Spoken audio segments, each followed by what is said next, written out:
We are almost there.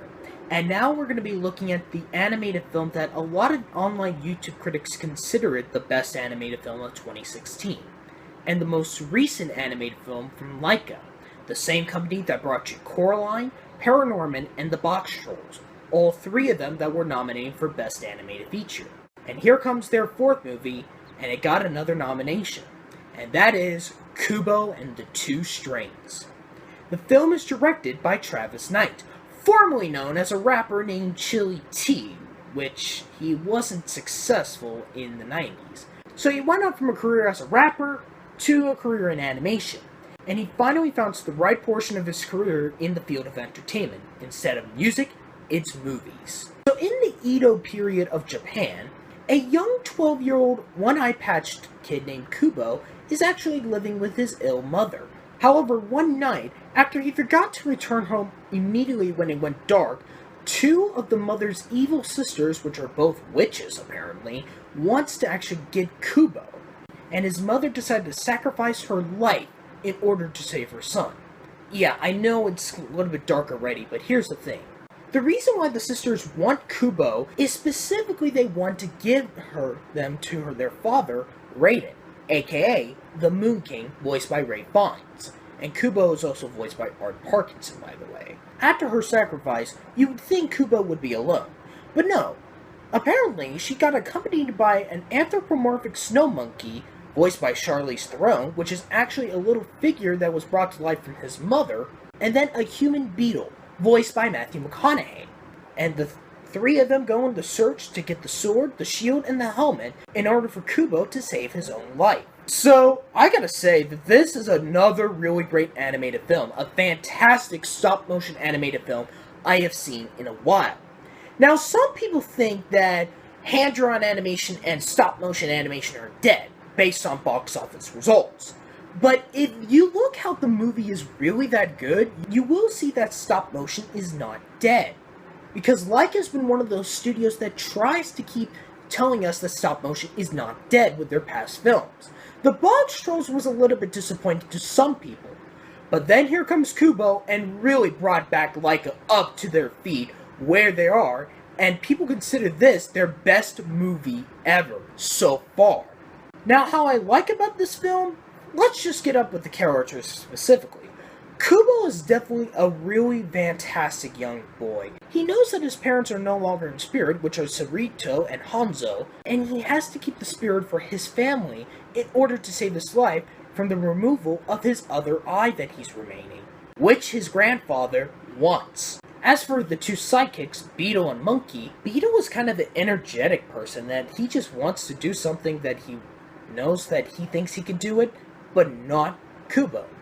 But I can't reveal much of his character here. Same thing with Monkey. The reason why is because I don't want to spoil about their future character developments. And speaking of Monkey's character development, she is such a badass in this film. She's probably the best character in this film. Even though Kubo is really memorable here, but she was the one who really keeps the spirit of Kubo since she was brought to life by his mother. And she really just shows off on Kubo and Beetle on how they cannot mess with a monkey. A Japanese snow monkey specifically. And of course, another reason how she shows as a badass, the action scenes. There are a lot of action scenes during the quest for the treasures. Most notably 3 video game boss battles, like I said in the Moana review. And that's why it kind of feels like a video game, but it works well as a movie. But let's get on to the animation specifically. This was a historical thing for Kubo, as this film is the second animated film nominated for Best Visual Effects at the Oscars, alongside with Deepwater Horizon, Doctor Strange, Rogue One: A Star Wars Story, and the film that beat all 4 of them, The Jungle Book. This had not happened for an animated film to get nominated since The Nightmare Before Christmas in 1993. If you want to know what the film lost to, it lost to a film that we might know called Jurassic Park. But these are definitely some of the best visuals of a stop-motion animated film. You got the origami papers, especially on the boat. You got the tremendous big eyes. You got a giant centipede.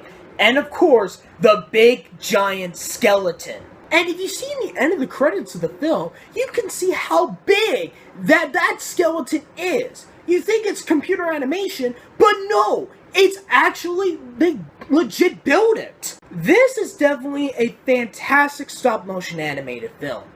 Now, I see why a lot of YouTube critics consider this, specifically the ones in the young adults, specifically kind of like me, but a little bit like in their early 20s, would consider this the best film of the year. A great example how this why is that it won Best Animated Feature at the Next Generation Film Awards, over another animated film that I'm going to be talking about tomorrow. Even though it didn't win the Critics' Choice, the Oscar, or the Golden Globe, it did win the BAFTA Award for Best Animated Film. And it's very nice to see Kubo at least win something in the televised award season. Now, for those people who think stop motion is dead, this film will guarantee you that this type of animation is not dead. However, after seeing this film, I kind of regret not seeing this in theaters. Because, unfortunately, the film didn't do well in the box office result, only getting a total of $74 million worldwide on a $60 million budget. Yes, it was released around the end of the summer, specifically the Little League World Series here in the Williamsport area, which surprisingly the film was actually a sponsor on the day the film was released. But for those who have not seen it, go watch this film. Definitely better than The Red Turtle, My Life as Zucchini, and Moana, but it's not as good as tomorrow's review. And I can't wait to talk about what is my favorite animated film, Zootopia.